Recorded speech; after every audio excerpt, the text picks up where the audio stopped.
美方鼓动台军打游击，用意何其歹毒，但是却无法阻止两岸统一的大势。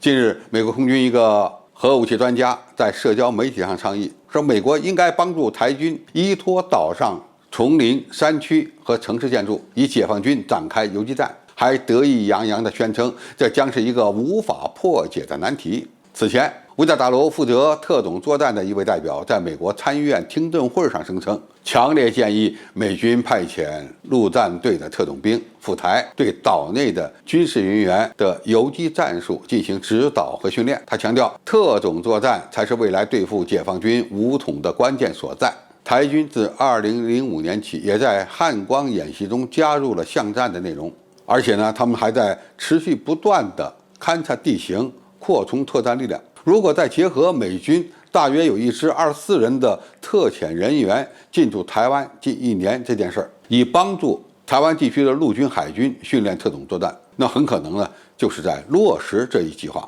那么，综合分析美国和台湾地区当局军事勾结的动向，美军帮助台军打游击，很可能就是未来合作的一个重点。以此呢，图谋对解放军完成武统时造成很大的麻烦。但是真要落实游击战，那么就得面对解放军这个打游击战的老祖宗。那么解放军如何破解台军的游击战策略呢？可以说手段方式多种多样，比如扩大心理战宣传，摧毁台军的抵抗意志。打游击战最关键的是要有抵抗意志，那么通过心理宣传，让台军认识到统一大业势不可挡，顺我者昌，逆我者亡。要知道，台湾大部分陆军呢只是草莓兵，只有少数的特种作战部队的人员才需要我们密切关注，并且采取相应的措施，对这些敢于抵抗的特战人员实施有效的包围和歼灭。第二呢，我们需要发布政策，鼓励台湾民众